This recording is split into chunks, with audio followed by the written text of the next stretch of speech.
Assalamualaikum warahmatullahi wabarakatuh. Jumpa lagi, masih dalam sekitaran perawatan kebun kopi. Kali ini kita akan membahas proses perantingan di kebun kopi ya guys. Dimana perantingan itu wajib kita lakukan setelah melakukan pemanenan ya guys.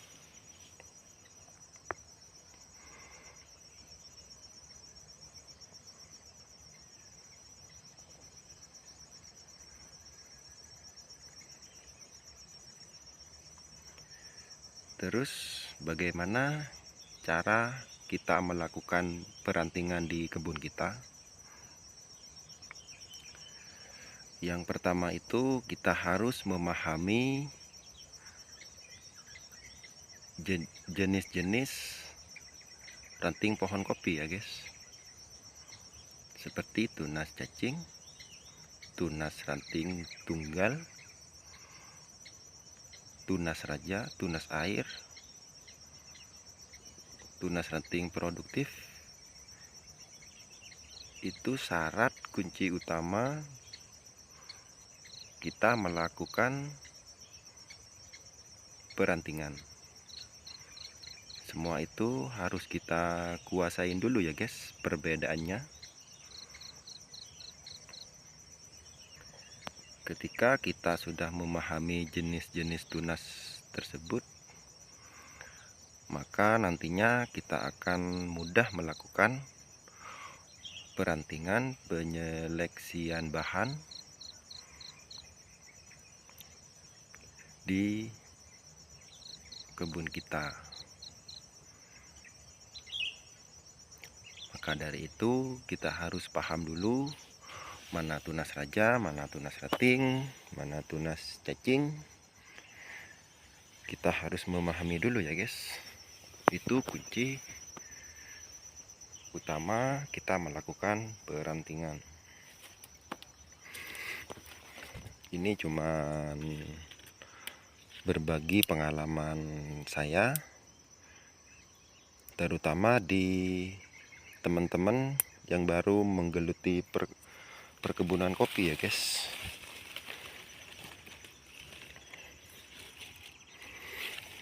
Contohnya tunas yang ada di hadapan saya ini tunas raja guys.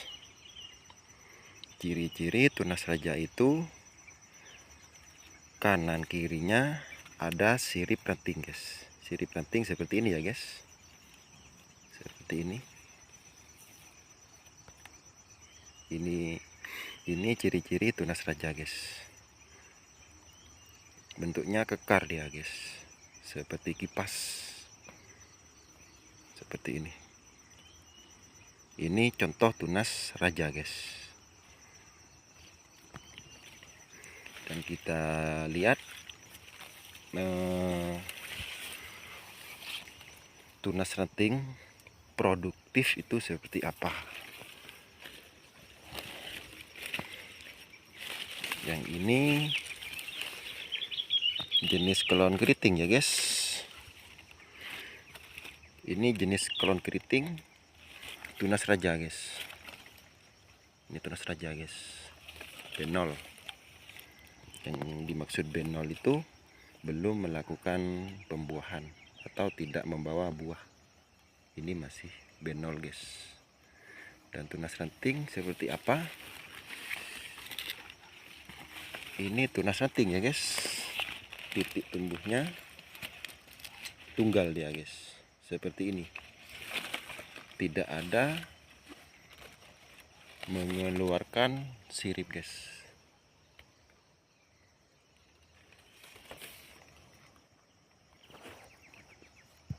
Dan tunas ranting itu seperti apa? Kita ambil contoh yang ini ya guys. Ini titik tumbuhnya di as ya guys. Kita lihat bentuk tunas ranting itu tunggal guys. Ini tunas ranting produktif, tidak membawa sirip kanan kiri. Ini tunas ranting guys.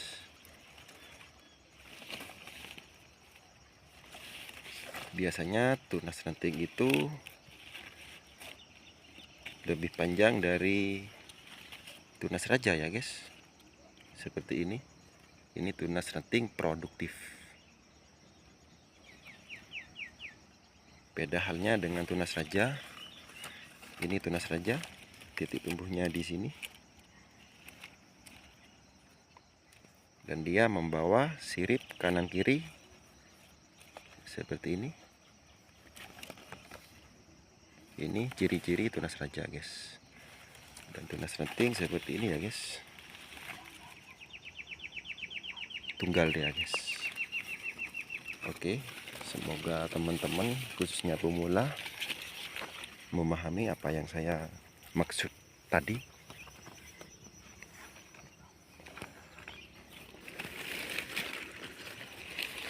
Dan kita cari tunas cacing ya guys. Saya akan cari dulu, saya akan skip biar enggak videonya tidak terlalu panjang. Oke. Ini tunas raja guys. Tapi ada tunas rantingnya juga yang tumbuh di tunas tersebut. Contohnya tunas cacing seperti ini ya guys. Ini tumbuh di tunas raja, tapi tumbuhnya ini bukan tunas raja guys, tapi ini tunas cacing. Terus ciri-cirinya tunas cacing itu pupus lanjutannya itu macet ya guys. Sudah seperti tua dulu dia guys, daunnya tidak mengeluarkan pupus baru. Dan bentuknya pun kurus ya guys. Seperti ini. Ini ciri-ciri tunas cacing guys.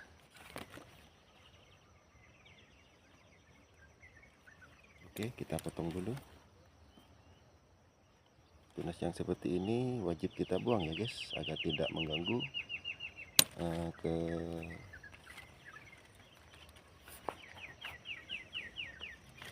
tunas raja yang ini guys, agar pembuahannya nanti maksimal.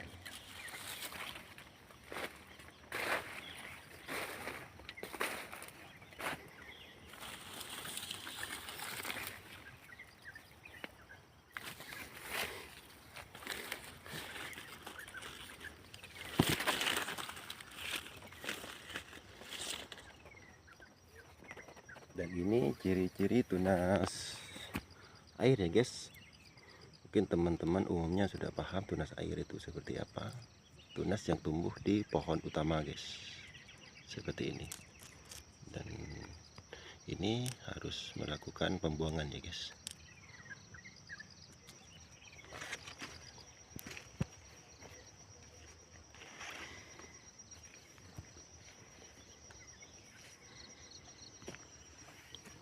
Dan kebanyakan tunas cacing itu tumbuhnya di sirip-sirip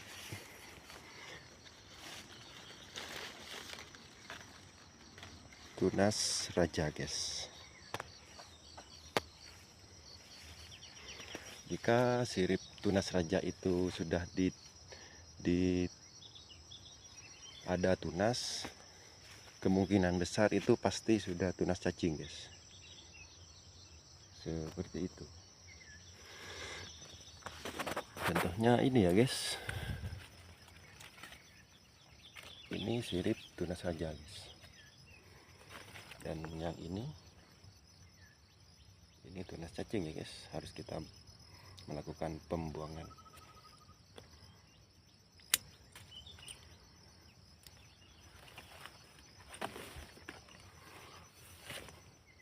Oke. Itu penjelasan saya secara umum. Jika penyampaian saya ada yang kurang pas, mohon kritik dan sarannya silahkan tulis di kolom komentar.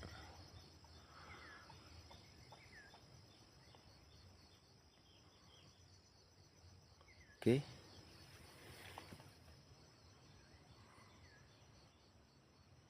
Sekian dulu konten hari ini. Semoga apa yang saya sampaikan bermanfaat bagi teman-teman semua. Saya akhiri. Wassalamualaikum warahmatullahi wabarakatuh.